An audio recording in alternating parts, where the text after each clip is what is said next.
bill, because I believe they probably have a little more experience than I as an individual parent of 4. And what I'm trying to do here with this bill as amended, thank you very much, Madam Chair, for those 5 amendments, and parental notification, I want to make sure we bring this back to where it's supposed to be, which is the parent has to be central to a child's education, especially when you talk about this sexual harassment and this type of violence that our young women are experiencing today. Thank you, Senator. And I was not sure what I was going to do prior to the hearing. I do think your bill is a step forward from where we are right now. I understand that some may have differences on the parental notification or the opt-out. I will support your bill today because I think it's important to move ahead with this critical issue, fully understanding that if this bill should pass, there may be efforts to modify it in the future to address the issues that have been raised here. But I think for the reasons that the witnesses have testified to, that it would be an improvement over the current situation. Thank you. Through the chair, if I'll say I'm more than happy to continue to work as I have with many on this most important issue. Thank you. Any other members that want to speak? Oh, yes, Ms. I'm Carter. sorry. I missed most of it, but did you say you were not taking the opt-out? That's correct. Oh, I really, really like your bill. But I know parents in my district are going to want the opt-out. No, provision. I'm keeping the opt-out. No, I know. That's what I'm saying. They're going to want to be able to opt out. Well, they will be able to opt out. Oh, you're saying that they will be able to opt out? Yes, that's correct. Okay. Mr. Torlakson. I had a question on an area that hasn't received a lot of dialogue, and that's on the where this is going to be tagged on to be instructed. And I have a concern about it being with the comprehensive sex education program. Was there an amendment that addressed that? Yes, we took the recommended amendments from the committee. And so it will not be part of the comprehensive sex education program? I believe the committee wanted it separate. That's correct. And that's what we're doing. Okay. I just want to make it clear, Senator, if the bill gets out of committee, I hear what you're saying and I appreciate what you're saying, but I want to make clear that it's not the mock-up that you submitted to our office. It's a matter of accepting the amendments that we have proposed in the analysis. Is that correct? Correct, with the exception of the last. With the exception of That's the correct. parental notification and opt-out. And I, too, really appreciate you accepting all of these amendments. I wish you could accept the last one here because it's has been always the most important one for me on this issue. It is a really important issue. It's a really important for California to move forward in this. California teen dating violence is actually taking place at a much earlier age. Yes. And it's a very, very, very important issue. But the precedent that we would set by proposing this exception to this, the only exception is on sex education. I wish I want to support the bill. I can't support the bill today. So, with that, is there a motion? I'd move the bill. Moved by Mr. Rombula, seconded by Mr. Nestante. May I have just a 30-second closing? Sure, and absolutely. That is that the motion is this is an important issue, and I'm married to an OB, and when she delivers, and she has delivered girls delivering babies at 12, 13 years old, begin to understand that this issue and the issue of parents being involved in this goes much, much deeper and that's than just a philosophical debate. And so this is where I'm trying to go here. And I'm not an expert, but I have 4 children. My daughter's 10, and this is very important to me, as it is to a lot of parents. And I'm not challenging you philosophically, but rather I'm trying to address the issue the way I believe it has to be addressed, which is got to get those parents involved right in the middle. And I ask for an aye vote. And I hear what you're saying and respect your opinion. I just, and I'll give you the last word here again. But, you know, because this is so important, it should be part of the educational curriculum. It should be that every student has access to this. You do not have to have the sex education part of it. There would be professionals who are trained in order to do that. And because exactly the argument that you're making is the reason why I feel so strongly about not having the opt-out piece. So I don't want to be the last word here. I want you to be the last word. So I will give you a final close. Madam and we'll Chair, take a Chair vote. Committee, I will let you have the last word. I ask for an aye vote. Thank you. And the motion is do pass as amended to the Appropriations Committee. And with that, we'll call for a vote. Brownlee? Not voting. Brownlee not voting. Nastandy? Aye. Nastandy, aye. Amiano? No. Amiano, no. Arambula? Aye. Arambula, aye. Carter? Ing? No. Ing, no. Miller? Miller not voting. Norby?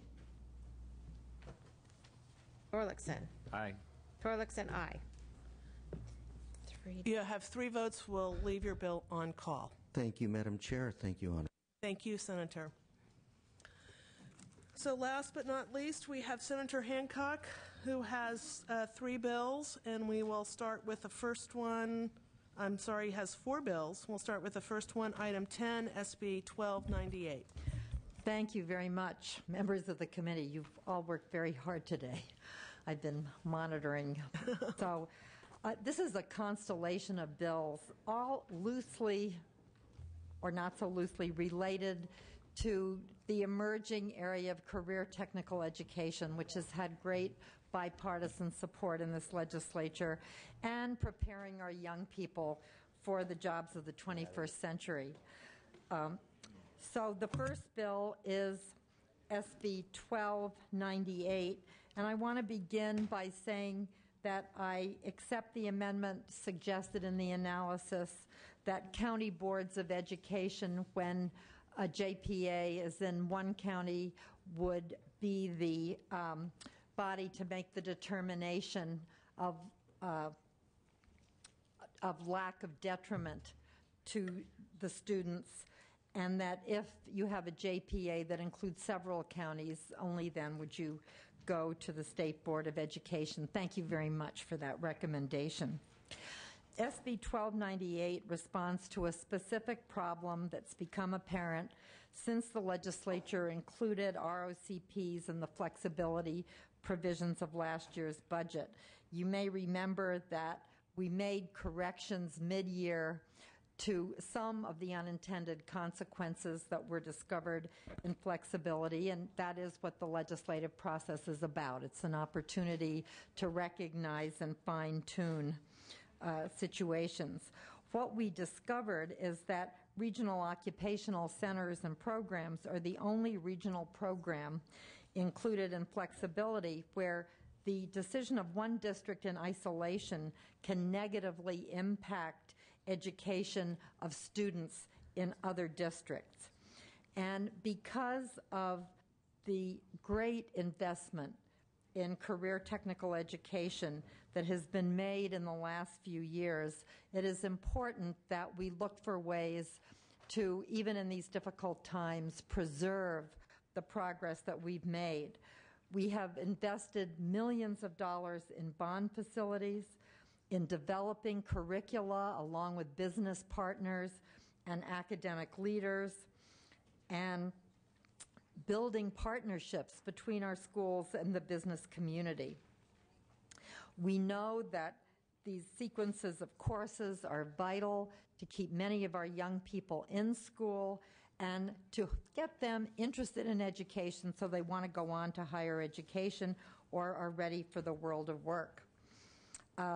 So SB 1298 says that before a district can opt out of a JPA, there needs to be a determination by the County Board of Education or the State Board of Education that the services to other students will not be negatively impacted. And of course, if it's okay with the other members of the JPA that the district withdraw, there would really be no issue at all.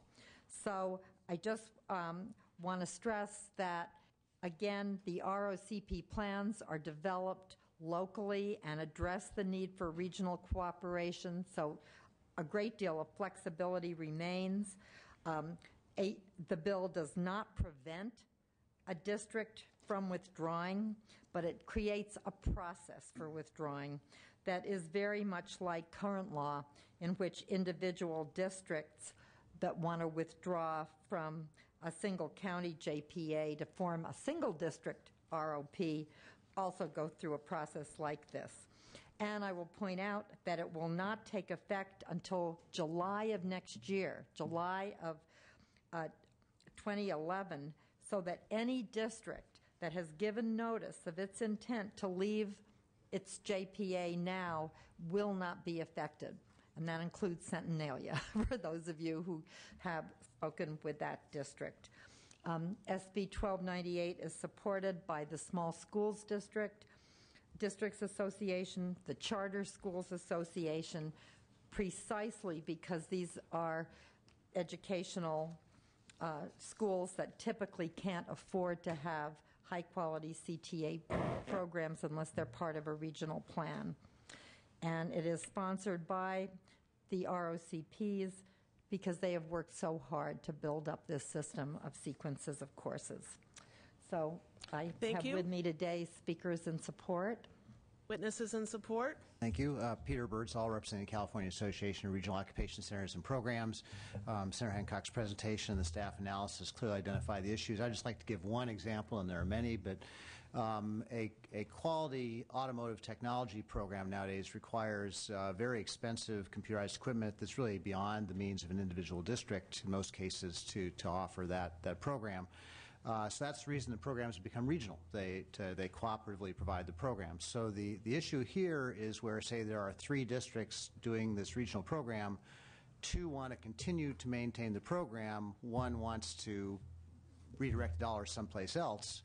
The current problem is that district could then redirect dollars, leaving the other 2 districts with a choice of either closing the program or having to spend more money to maintain the options. So the issue we're trying to address here is, within the context of flexibility, how do you maintain those collaborative working relationships? And so this is a mechanism to either achieve that local agreement or to develop an appeals mechanism to resolve those local disputes.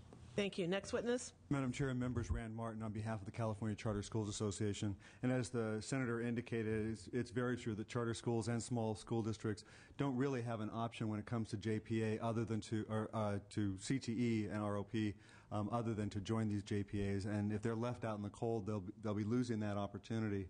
I do want to echo a point that the Senator makes. I think it really does bear repeating. We do definitely appreciate the fact the legislature took action on this as part of the budget deal last year. And it's always, it's hard to come to the legislature and ask you to change something that you just did last year.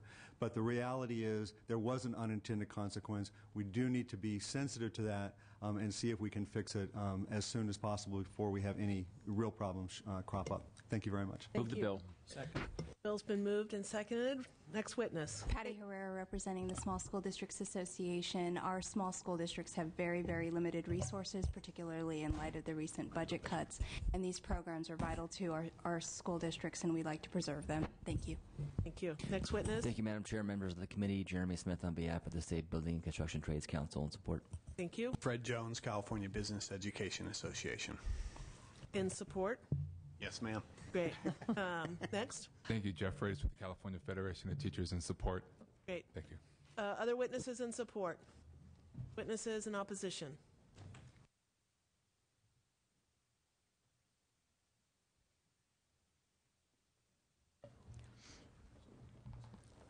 Thank you, Madam Chair and members. I'm Dennis Myers with the California Association of School Business Officials.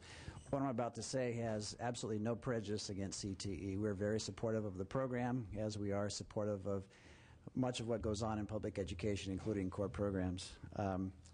This bill is not merely cleanup to Tier 3 flexibility that was adopted in the February 2009 budget. This bill actually begins to dismantle the promise that you made to school districts over a 4-year process to give them complete flexibility to help mitigate the about 20% reduction in funding that was adopted in the last couple of budgets.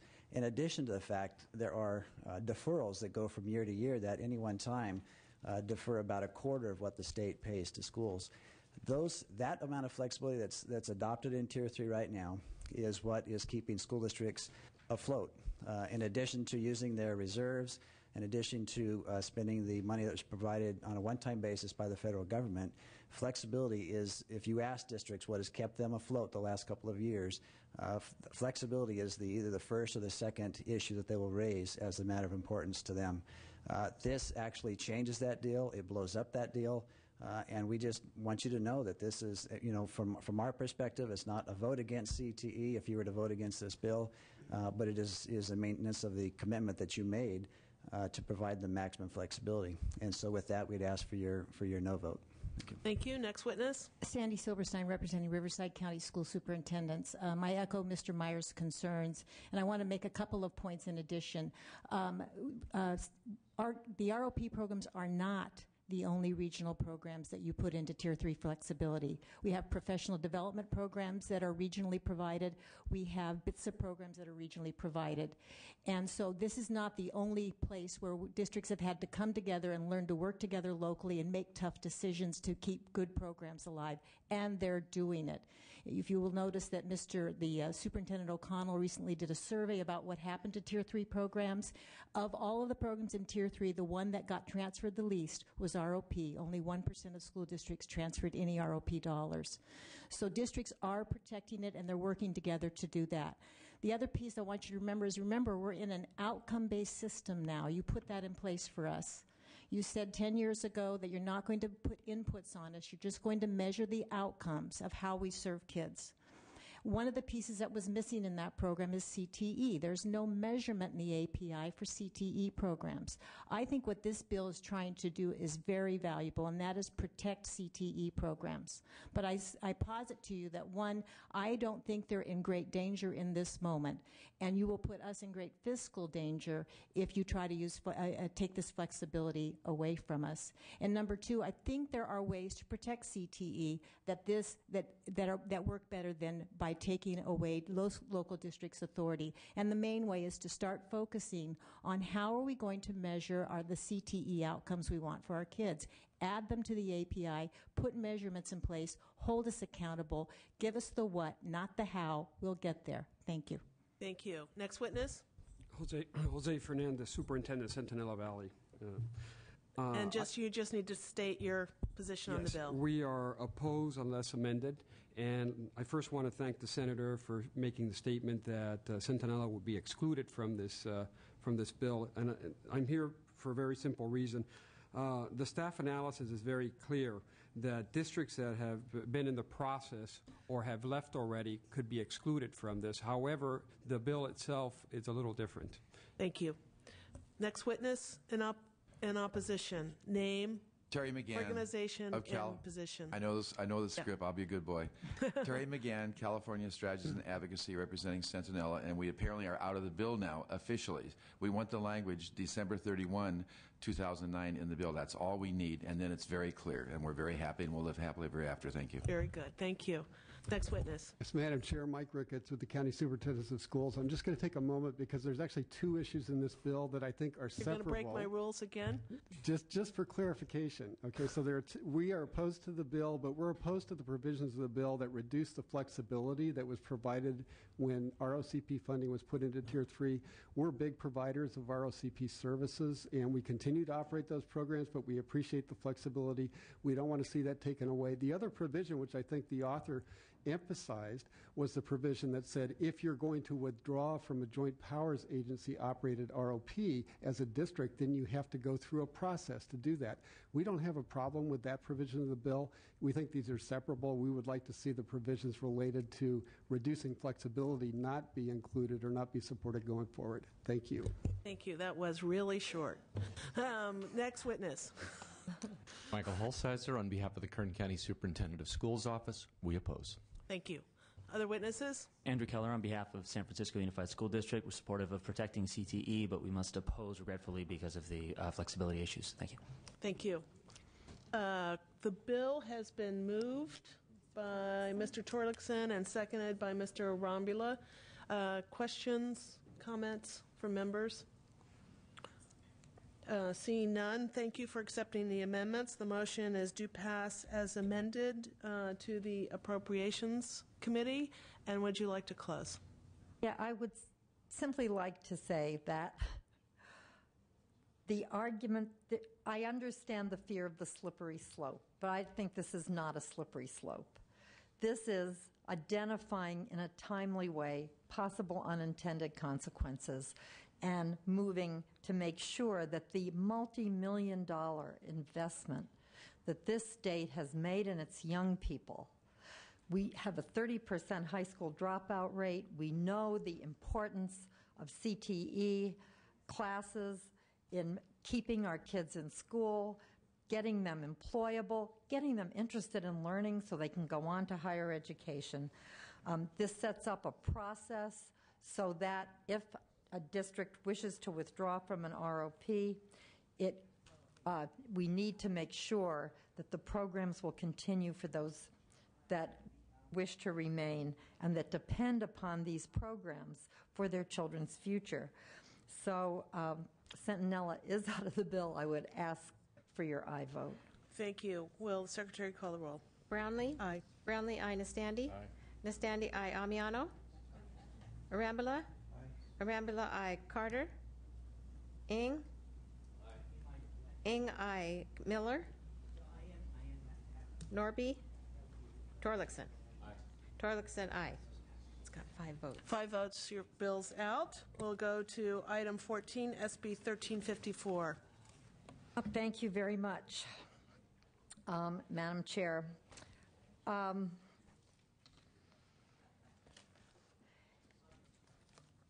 California, first of all, let me say again, I'm accepting the amendments included in the committee analysis, and I also want to accept a recommendation from the Republican caucus staff and reinsert the reference to where appropriate in relation to courses meeting the entrance requirements for CSU and UC, and I thank you for those suggestions. Since their inception in the 1990s, California Partnership Academies have given students the opportunity to explore career options in broad career theme areas and academic, high-quality academic learning also related to those areas. AB 1354 does 2 things to update Partnership Academy legislation. Number 1, it updates the definition of at-risk students. Partnership academies are required to have 40% at-risk students to include low achievement on standardized tests, low grades, and irregular attendance has always been a criteria, but now we define it as a student who is absent 20% of the school year. The other is to require sequences of courses in partnership academies, as we are now requiring of CTE courses in ROCPs. Research shows that that is when student achievement remarkably improves. The bill is sponsored by the State Superintendent of Public Instruction, and with me today is Christopher Reef, representing Superintendent O'Connell and others. Thank you. Please proceed. Good evening, Madam Chair and members. Good evening. Chris Reef on behalf of State Superintendent of Public Instruction Jack O'Connell. Very much want to first thank the committee and especially committee staff for working with us on the recent language in the bill. The bill has been through quite some changes in the recent weeks here, but the superintendent believes strongly in helping to modify the California Partnership Academy Code, as this code is over 2 decades old and is in need of some modernization. The definitions, the practices that are occurring today don't necessarily match up with the code as it exists, and so this type of cleanup will be very helpful in the administration of the partnership academies. And as you know, the legislature has made very much a priority the partnership academies, and it's helped fulfill some of the superintendent's recommendations to try to place a partnership academy in every high school in the state. We currently have 500 partnership academies. That's an increase of nearly 210 partnership academies over 2 years, and so we've been very thankful to the legislature for that purpose and would strongly request an aye vote so that we can continue to have this measure move forward. Thank you. Next witness. Erica Hoffman on behalf of the California School Boards Association. I'll just simply say we are in support of the bill. Would urge your aye vote. Thank you. Peter Birdsall, California Association of Regional Occupation Centers and Programs in support. Thank you. Thank you. Any other witnesses in support? Witnesses in opposition? See none. The bill's been moved by Mr. Rombula, seconded by Mr. Torlakson. I think it's a great bill. Thank you, Senator. The motion is due pass as amended to the Appropriations Committee. Would you like to close? I would ask for your aye vote. Thank you. Secretary, call the roll. Brownlee? Aye. Brownlee, aye. Nastandi? Aye. Nastandi, aye. Amiano? Aye. Amiano, aye. Arambula? Aye. Arambula, aye. Carter? Carter, aye. Ing? Aye. Ing, aye. Miller? Norby? Torlakson? Torlakson, aye. It's got 7 votes. 7 votes. Your bill is out. We'll go on to item 15, SB 1380. Thank you. And once again, Madam Chair, I want to accept as authors amendments all the recommendations in the analysis, including the outline of criteria for consideration by the State Allocation Board when making decisions regarding waivers. Again, this is updating the regulations relating to the career technical education, school facility, and equipment grants that were in the last school bond, the 2006 Proposition 1D. It's important to learn from our experience with that program and address some of the concerns that have arisen in our ability to implement that program. We've all heard anecdotal information from our practitioner friends in CTE about some of the difficulties they've encountered. Buildings that might be built with CTE bond money that no longer have CTE programs. Projects that have been denied because the equipment won't, the equipment, state-of-the-art equipment needed for some of the high-tech courses, cameras, microscopes, other things, won't last for 25 years, that kind of thing. So to address these issues, SB 1380 would require that districts would have to commit that the state's grant monies benefit CTE programs, facilities for a minimum of 10 years. And with me today are a number of witnesses in support. First witness. I guess I'll start. Good evening. I'll know it's late, so I won't take too long. Eric Baca with the Los Angeles Unified School District. We are one of those anecdotes. In Los Angeles, CTE is a big program for us with regards to our dropout rates. We look at children who are not your typical book learners and try to find alternative forms of education for them. We have experienced a number of times when our applications actually been denied by the state that would have actually provided a CDE-approved programmatic project, and we think with the revisions that the Senator is putting forth, we think that many of those programs will actually go forth. So we're very supportive. Thank you. Next witness. Fred Jones on behalf of the California Business Education Association. And for those students that want to pursue professional careers, Career Tech is for them as well. So it's not just for at-risk students, and we'll be talking about the STEM bill in a moment. But it is important that if a district applies for Career Tech bond dollars, those dollars go to Career Tech facilities and equipment. Thank you. Thank you. Next witness. Patty Herrera with the Small School Districts Association. We appreciate Senator Hancock's recognition of the deficiencies in the current program. Thank you very much. Thank you. Next witness. Peter Birdsall, California Association of Regional Occupation Centers and Programs in support. Thank you. Other witnesses in support? Witnesses in opposition? Seeing none. Is there a motion on this bill? So moved by Mr. Arambula, seconded by Ms. Carter. Questions, concerns? Seeing none, the motion is due pass as amended to appropriations. Would you like to close, Senator? Simply that this bill passed out of the Senate 35-0 with bipartisan support. We don't have that many members. You could draw. Right, substitute the previous roll call. Okay, thank you for taking the amendments. Anyway, I would respectfully ask for your aye vote. Do pass as amended to appropriations. Secretary, call the roll. Brownlee? Aye. Brownlee, aye. Nastandi? Nastandi, aye. Amiano? Aye. Amiano, aye. Arambula? Arambula, aye. Carter? Carter, aye. Ing? Ing, aye. Miller? Norby? Norby, aye. Torlakson? 7 votes. 7 votes. Your bill's out. You're staying on 7. So let's go to item more. 21, SB 1444. Thank you so much. Right, you all must be taking a deep breath, too.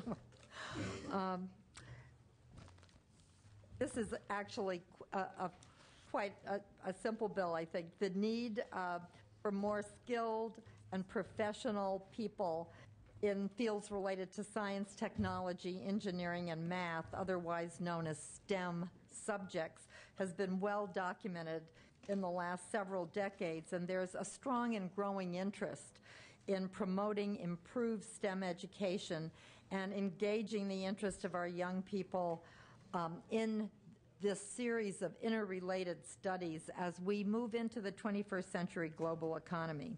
In fact,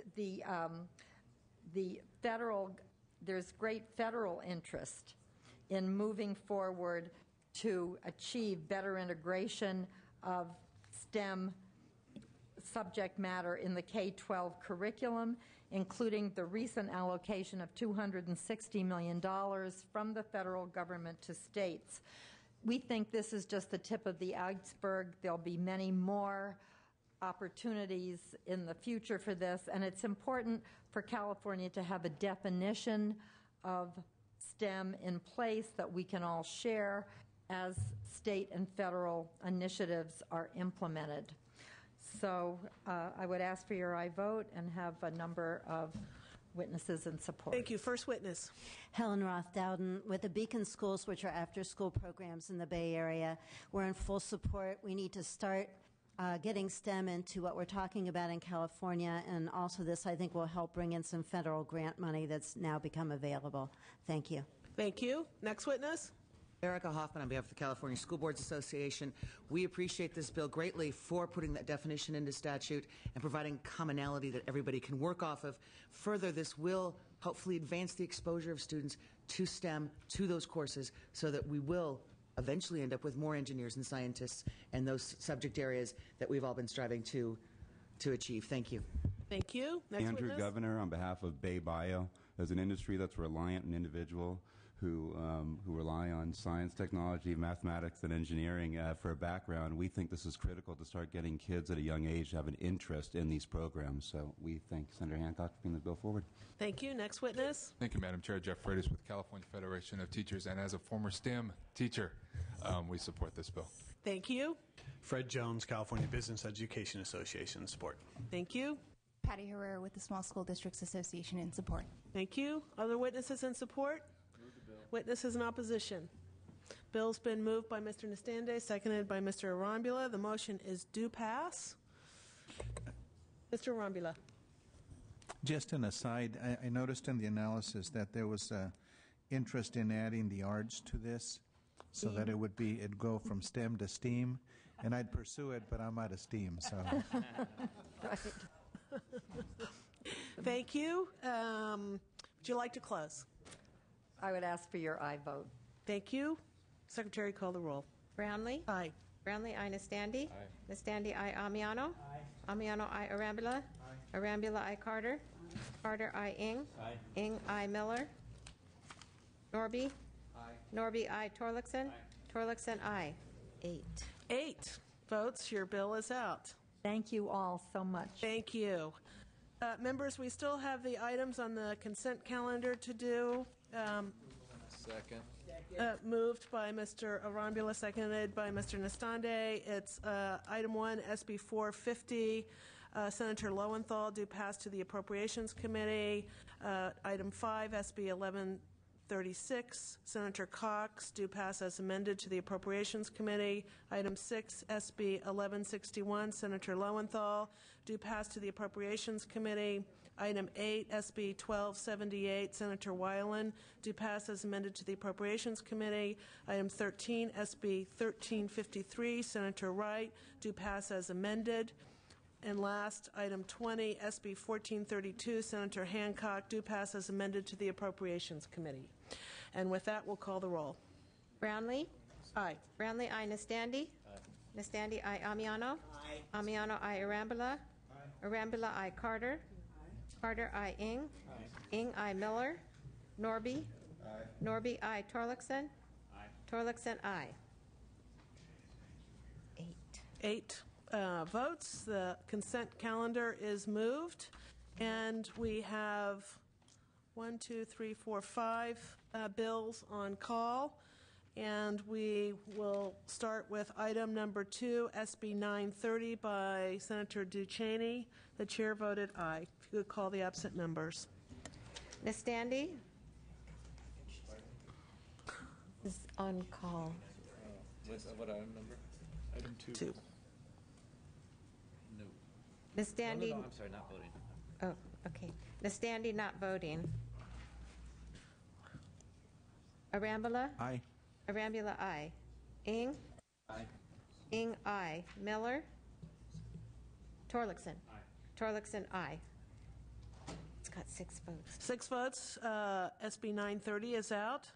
We go to item number 7, SB 1193 by Senator Lowenthal. Chair voting aye. Nastandi? Nastandi, aye. Arambula? Aye. Arambula, aye. Ing? Aye. Ing, aye. Miller? Norby? Which one is it? Item 7. Aye. Norby, aye. So it's out also. It has 8 votes. 8 votes. That bill is out. We move now to item 11, SB 1300 by Senator Correa. Chair not voting. Let's. Can we first call the absent members? Carter? Carter, aye. Oh, no, she left.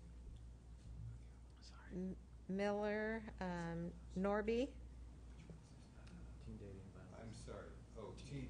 I'm going to lay off that one, Madam Chair. Okay. Out of respect to my friend. Norby not voting, and Ing? I changed from no to not voting. Ing from no to not voting. And I'm changing aye to no. And Torlakson is changing an aye to no. And Carter is changing aye to not voting. That bill does not have enough votes and does not move. That takes us to item 12, SB 1370 by Senator Leno. Chair voting aye. Carter? I thought was just concerned about one. Carter, aye. Ing? Aye. Ing, aye. Torlakson? Aye. Torlakson, aye. So it has 2, 4, 6, 7 to 2. 7 votes. That bill is out. And the last item, item 18, SB 1413, Senator Leno. Chair voting aye. Carter? Item 18, SB 1413 by Senator Leno. Chair voting aye. Carter, aye. Ing? Aye. Ing, aye. 6. 6 votes, and that bill is out. And that concludes all of our bills on our calendar. And for anybody who wants to add on, we can add on. Okay, Well, wait. hold it for a few minutes to add on. And are we We're good? 11:90. And with that, this meeting is adjourned.